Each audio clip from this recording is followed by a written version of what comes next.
یہ کسی نے سوال کیا، السلام علیکم۔ وعلیکم السلام ورحمۃ اللہ وبرکاتہ۔ سوال یہ ہے کہ ایک بندہ اپنی بیوی کو موبائل پر طلاق دیتا ہے، پہلے طلاق کے بعد بیوی طلاق سے بچنے کے لیے کال کاٹ دیتی ہے، شوہر اپنی طرف سے پوری 3 طلاقیں دے دیتا ہے، لیکن بیوی ایک ہی طلاق سنتی ہے، تو کتنی طلاقیں واقع ہوئی؟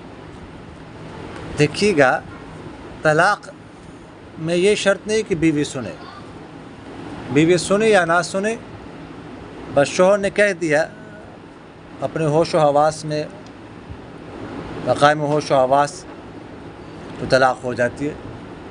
اگر بند کمرے میں کوئی بھی نہ ہو، بند کمرہ، لاک تالا لگا ہو کمرے کو، تبھی وہ کہتا ہے میری بیوی کو طلاق ہے، بیوی کا نام لے کر کہتا ہے میں اس کو طلاق دیتا ہوں، اپنی بیوی کی طرف اضافت کر کے طلاق دیتا ہے، چاہے کوئی بھی نہ سنے، صرف وہ اور اللہ سن رہا ہے، تب بھی طلاق واقع ہو جاتی ہے۔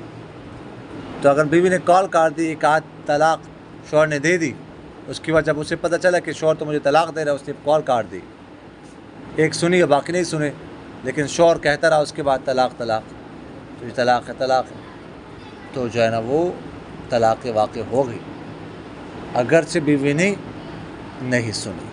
بیوی کا سننا یا کسی اور کا سننا یہ شرط نہیں ہے، ضروری نہیں۔ سمجھ آ گئی کہ نہیں ہے؟ جی چلو تکرار کرو شاء اللہ۔